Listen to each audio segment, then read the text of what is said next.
আল্লাহ তাআলা শয়তান মিয়ার যুক্তি, ইবলিস মিয়ার যুক্তি খণ্ডন করার প্রয়োজনই মনে করলেন না। ফলাফল শোনায় দিলেন, বের কি কর, বের। আল্লাহ বের করে দিচ্ছেন, এত ইবাদত করলাম, কিছু দিবেন না? কি চাস? এই চাই, কিয়ামত পর্যন্ত আমারে কি দিবেন? হায়াত দিবেন, আমার যেন আজরাইল টাচ করতে না পারে কিয়ামত পর্যন্ত। আল্লাহ বলেন ঠিক আছে মঞ্জুর, আর কি চাস? ক্বালা রাব্বি আনজিরনি ইলা ইয়াউমি ইউবআসুন। যেদিন আপনি সবাইরে উঠাবেন, সবার পুনরুত্থান ঘটবে কিয়ামতের দিন, তার আগ পর্যন্ত আপনি আমাকে ছাড় দিয়ে রাখবেন, পাকড়াও করবেন না। দেখছেন কারবার? সে মানে শুধু হায়াত চায় নাই, সে কি চাইছে? আমার মায়ের দিবেন না, পিঠা দিবেন না, তার আগ পর্যন্ত আমি কি চাই? নিজেই বলেন ফানাসিয়া আদম, আদম ভুলে গিয়েছিল। ওয়ালাম নাজিদ লাহু আজমা, আমি তার মনের ভিতরে আমার আদেশ নিষেধ লঙ্ঘন করার সামান্যতম একটু ইচ্ছা শক্তিও খুঁজে পাই নাই। এটা কি বলেন? আদমের মনের ভিতরে আমি সামান্যতম ইচ্ছা শক্তিও খুঁজে পাইনি। ফানাসিয়া, সে কি হয়ে গেছিল? বিস্মৃত হয়ে গেছিল, ভুলে গেছিল। এখন বলেন রমজান মাসে দিনের বেলায় পানাহার করা হালাল না হারাম? প্রাপ্তবয়স্ক ব্যক্তির জন্য দিনের বেলায় রমজান মাসে খাওয়া দাওয়া করা হালাল না হারাম? ঠিক কিনা? সওয়াবের কাজ না গুনাহের কাজ? কিন্তু যদি কেউ ভুলে যায়, তার মনে নাই যে সে রোজা, সাধারণত রমজান মাসের প্রথম 2-3 দিন এরকম হয়, ভুলে গেছে, মনে নাই, খেয়ে ফেলেছে, হয় কি না? রোজা ভাঙবে, গুনাহ হবে। নবীজি সাল্লাল্লাহু আলাইহি সাল্লাম বলছেন, যদি দেখো লোকটা দুর্বল, অশীতিপর বৃদ্ধ আর ভুলে খেয়ে ফেলছে, মনেও করিও না, খেতে দাও। কি করো না? মনে করিও না, খেতে দাও। কারণ আল্লাহ তাআলা চাচ্ছেন তার বান্দার রোজাও কবুল করবেন, পেটও ভরাবেন, কষ্ট দিবেন না। এজন্য আল্লাহ ভুলিয়ে দিয়েছেন। আল্লাহ তাকে কি করেছে? কত মায়াময়! আল্লাহ তাআলা ভুলিয়ে দিয়েছেন। হযরত আদম আলাইহিস সালামকে ভুলিয়ে দিয়েছিলেন কে? বলেন না কেন? আল্লাহ চাইলে মনে রাখাইতে পারতেন না? ইচ্ছা করেই ভুলিয়ে দিয়েছেন। কেন? যদি না ভুলতেন তাহলে উনি দুনিয়ায় আসার ব্যবস্থা হইতো না। উনি যদি দুনিয়ায় না আসতেন তা আমরা পয়দা হইতাম না। বুঝেন না কেন? আরে দুনিয়াতে একটা বাচ্চা বাবু দুনিয়াতে আসার জন্য পেট থেকে কিছু নাপাক জিনিস বের হয় কি হয় না? আরে কয় না কেন? হয় না? জান্নাতের ভিতরে নাপাক জিনিস বের হওয়ার কোনো সুযোগ আছে? নাই। আসতেই হইতো দুনিয়ায়। তাহলে আমরা পয়দাই হইতাম না যদি আমাদের আব্বা ভুল না করতেন। অতএব আমাদের আব্বার ভুল করা এটা আমাদের জন্য আশীর্বাদ। আমরা আসছি, ভুলাইছেন কে? আল্লাহ তাআলা। তো বলছিলাম এই ভুলটার জন্য কোনো গুনাহ ছিল না, অন্যায় ছিল না, কিন্তু নিজেকে হযরত আদম এত বড় অপরাধী মনে করতেন। কোনো অন্যায় না, গুনাহ না, সামান্য ভুল হয়ে গেছে, তারপরও এত অপরাধী মনে করেছেন নিজেকে। একদিন 2 দিন নয়, 1 মাস 2 মাস নয়, 1 বছর 2 বছর নয়, টানা 350 বছর আল্লাহর কাছে কান্নাকাটি করেছে। সে আদমের সন্তান যারা হবে, সন্তান 2 রকমের, সুসন্তান বা কুসন্তান। আদমের সুসন্তান যারা হবে তাদের ভুল হয়ে গেলে, অন্যায় হয়ে গেলে সাথে সাথে মাওলার কাছে তারা ক্ষমা চেয়ে নেবে। ঠিক কিনা? আর যদি শয়তানের স্পিরিট নিয়ে বড় হয়, আদমের স্পিরিট নেয় নাই, কার স্পিরিটে চলে? শয়তানের স্পিরিটে চলে। তাহলে কি হবে? অন্যায় করবে, দোষ করবে, আবার সেই দোষের জন্য অনুতপ্ত হবে না, আবার এই দোষটাকে আরেকজনের কাঁধে চাপাবে। উদর পিণ্ডি কার ঘাড়ে চাপাবে? বুধর ঘাড়ে চাপাবে। এটা শয়তানের কাজ। বুঝাইতে পারিনি? শয়তান মিয়া কথা তো কইতে চাইলাম, একটা যাইতেছে আরেক দিকে, যেদিক যাক যায়। কি কোন? আল্লাহ তাআলা আদম আলাইহিস সালামকে তৈরি করার পরে সমস্ত ফেরেশতাদেরকে বললেন সেজদা করো। সবাই সেজদা করলো। মিস্টার ইবলিস ইবাদত করতে করতে করতে করতে করতে করতে উঠতে উঠতে উঠতে উঠতে গিয়ে ফেরেশতাদের লগে শামিল হয়েছে। সে ফেরেশতা না, কানা মিনাল জিন। আল্লাহ বলেন ও জিন জাতির অন্তর্ভুক্ত ছিল, ফেরেশতা ছিল না। ফাফাসাকা আন আমরি রাব্বি, কিন্তু তার রবের আদেশ লঙ্ঘন করে পাপাচারী হয়েছে। ফেরেশতারা পাপ করে না। এখন বলেন ফেরেশতাদের মর্যাদা ইবলিসের চেয়ে বেশি ছিল কিনা? কয় না কেন?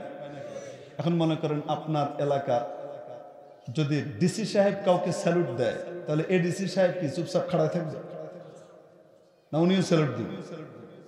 ডিসি সাহেবকে আদেশ করা হয়েছে স্যালুট করেন, তো তাহলে ওনার সাথে যদি এডিসি বা অন্যান্যরা যারা থাকে ওনারা কি স্যালুট করবে না?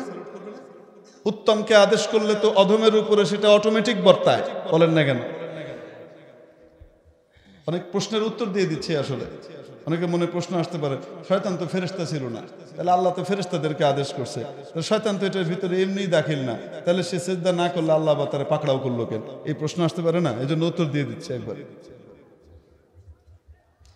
আল্লাহ ফেরেশতাদেরকে বলতেছেন যারা এক মুহূর্তের জন্য কোনো গুনাহ কোনো সময় করেন নাই, করেন না, তোমরা সিজদা করো। তারা সব সিজদা করছে, ইবলিস মিয়া বড় মিয়া খাড়া রয়েছে, হ্যাঁ সিজদা করো না। কি ব্যাপার, তুই সিজদা করলি না কেন?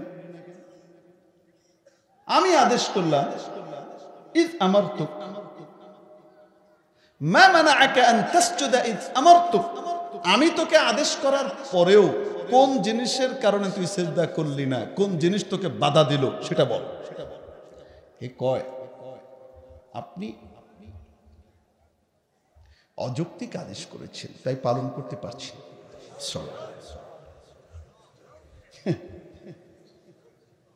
আল্লাহু আকবার কবীরা। আল্লাহর আদেশ নিষেধ সামনে আসার পরে যদি কেউ যুক্তি তালাশ করতে যায়, তাহলে সে ফেরেশতার পথে যাবে না, আদমের পথে যাবে না, কার পথে যাবে? যুক্তিতে ধরুক চাই না ধরুক, আমার বোধগম্য হোক চাই না হোক, আল্লাহ এবং তার রাসূল যদি কোনো কিছু করার আদেশ করেন, তাহলে সেটার ভিতরে মুক্তি, কল্যাণ, সফলতা, কামিয়াবি, এটার নাম হলো ঈমান। ইবলিস মিয়া কয়, খালাকতানি মিন নার ওয়া খালাকতাহু মিন তিন, আপনি আমাকে তৈরি করেছেন আগুন দিয়ে, আর ওটাকে বানিয়েছেন মাটি দিয়ে। ওটাকে বানিয়েছেন মাটি দিয়ে। মাটি উপরে মারলে নিচে যায়, আগুন নিচে জ্বালালে উপরে যায়। যেটা উপরে যায় সেটা উত্তম, আর যেটা নিচে যায় সেটা অধম। তো উঁচু আর নিচুর সে যে ভিত্তি স্থাপন করেছে সেটা হলো উপরে থাকা আর নিচে থাকা। ঠিক কি ঠিক না? আল্লাহু আকবার কবীরা। আল্লামা ইবনুল আরবী রাহমাতুল্লাহ আলাইহি শয়তানের এই যুক্তি 15টা দলিল দিয়ে খণ্ডন করছেন, এবং আগুনের তুলনায় মাটি শ্রেষ্ঠ এটা প্রমাণ করছেন কয়টা দলিল দিয়ে? 15টা দলিল দিয়ে। আল্লাহ তাআলা শয়তান মিয়ার যুক্তি, ইবলিস মিয়ার যুক্তি খণ্ডন করার প্রয়োজনই মনে করলেন না।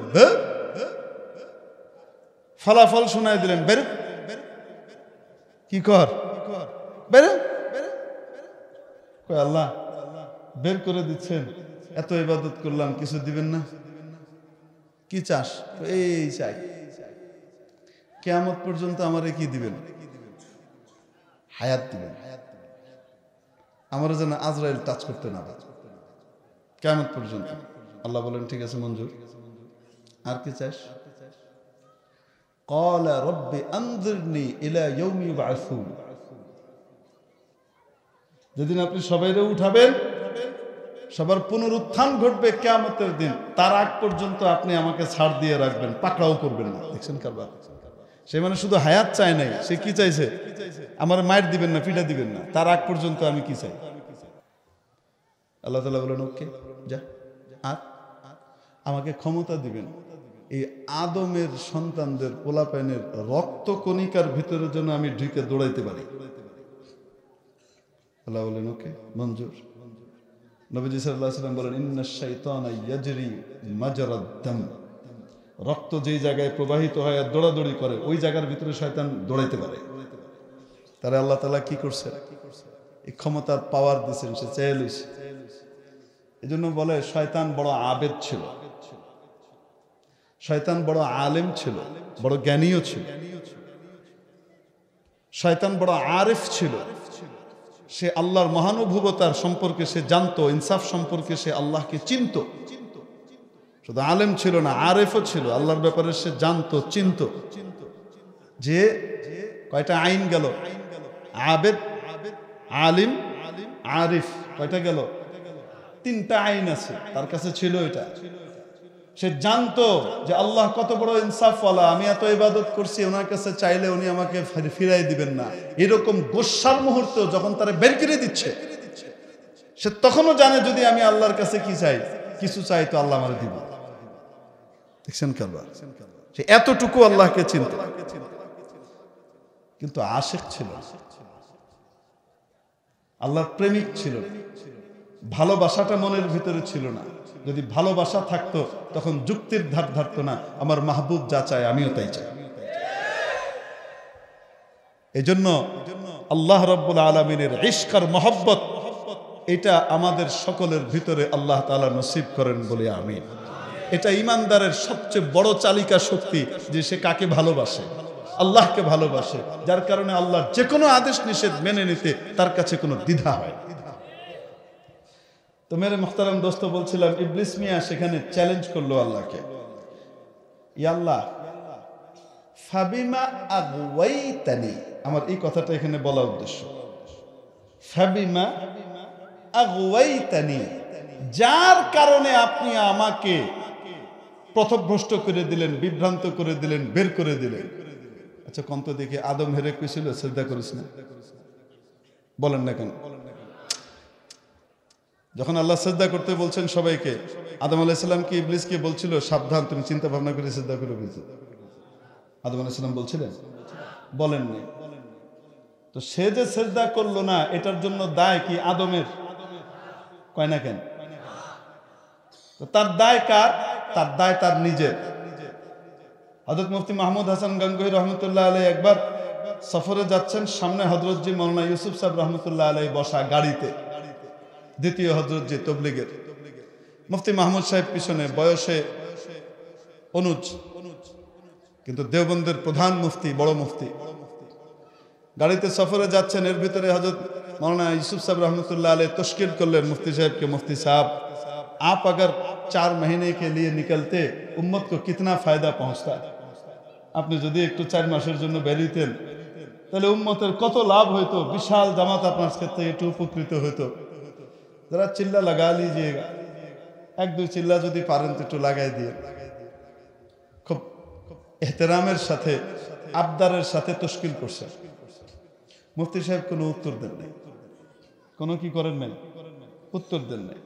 কিছুক্ষণ পরে এক জায়গাতে পথের মধ্যে গাড়ি থেমেছে, হযরত জি যাচ্ছেন, হাজার মানুষ জড়ো হয়ে গেছে, হযরত জি রাস্তা দিয়ে যাচ্ছেন, হযরত জির সাথে সব লাইন ধরে মুসাফা করছে, হযরত জি মুসাফা করছেন গাড়িতে বসে। এক লোক এসছে, সে মুসাফা করতেছে, তো হযরত জি তাকে জিজ্ঞেস করলেন তুমি নামাজ পড়ো? কাউকে জিজ্ঞেস করেন নাই, কিন্তু তাকে জিজ্ঞেস করছেন। কেন? নবীজি একটা আজীব কথা বলেছেন, সাবধান, ইমানদারের দূরদৃষ্টি থেকে সাবধান থেকো, কারণ ইমানদার নিজের চোখে দেখে না, ফাইন্নাহু ইয়ানজুরু বিনুরিল্লাহ, আল্লাহ তাআলার নূর দ্বারা দেখে। কাউরে জিগায় নাই, ওই বেটারে জিগায় ভাই নামাজ পড়ো, ভাই নামাজ পড়তে হো, এবং আসলেই লোক নামাজ পড়ে, এবং সে নামাজ পড়বে না নিয়ত করছে। কি নিয়ত করছে? মানুষ নিয়ত করে যে নামাজ পড়াম সামনে তার, হ্যাঁ নিয়ত করছে কি পড়তাম না, কেলিগা এ কয় হযরত আমার কিছু প্রশ্ন আছে, যতদিন এই প্রশ্নগুলোর উত্তর না পাবো ততদিন পর্যন্ত আমি নামাজ পড়বো না, এই সিদ্ধান্ত নিছি। কোন মাওলানা সাহেব আমার এখন উত্তর দিতে পারেনি, তাই আমি সিদ্ধান্ত নিছি আর কি করব না, নামাজ পড়বো না। বুঝছেন? এখন হযরত যে জিজ্ঞেস করেন, আচ্ছা ঠিক আছে বলো তোমার কি প্রশ্ন। সে প্রশ্ন করে, প্রশ্নটা বুঝবেন আপনারা, জ্ঞানী মানুষ তো সহজেই বুঝে ফেলবে। সে কয় হযরত আমাদেরকে তো জাহান্নামের দিকে নেয়, বিভ্রান্ত করে, গুমরাহ করে শয়তান। হযরত বললেন হ্যাঁ। তো শয়তানকে কে গুমরাহ করল? বুঝছেননি? এটা সোজা অর্থ দাঁড়ায় কি, কে গুমরাহ করছে? অর্থটা এরকম দাঁড়ায় না। এর প্রশ্নটা হইল মানে এটা কি কোন যাইব না এটা সত্য। এখন হযরত জি বলতেছেন ভাই ऐसे सवालात नहीं करने चाहिए, ऐसे सवालात नहीं करना चाहिए। এই ধরনের প্রশ্ন করতে নাই, এই ধরনের প্রশ্ন করতে নাই। এই প্রশ্নগুলোও গুমরাহি মার্কা, এগুলো করো না, তুমি নামাজ পড়ো। না না হযরত নিয়ত করছি যেটা হেডেই কইছি তো কইছি আমার বাড়ি ময়মনসিংহ, আমার বাড়ি ময়মনসিংহ, এই জন্য ময়মনসিংহ করলাম। যেটা বুঝছি তো বুঝছি, আমরা গ্রেটার ময়মনসিংহের লোক, যেটা বুঝছি এটা মাথার তো নামতো না। ময়মনসিংহ, কিশোরগঞ্জ, নেত্রকোনা, আর কি আছে কুন্নগরে, জামালপুর, শেরপুর, আরো কি আছে না কিতা কিতা, হ্যাঁ ব্যাকটি হইল কি গ্রেটার ময়মনসিংহ। যেটা মাথায় ঢুকছে এটা সহজে কি করবে না, শুধু ঢুকাইতে পারলে হয়। যদি ইমান ঢুকানি যায় মাথায়, ওইটা হাজার চেষ্টা করে নামেন যায় না। আর যদি মাথায় শয়তানি ঢুকে এটাও নামে, ঠিক কি ঠিক না? আল্লাহর কাছে দোয়া করা উচিত, আল্লাহ আমাদেরকে আবু বকর বানায়ও, আবু বকরের দলে রেখো, আবু জেহেলের দলে ঢুকাইও না।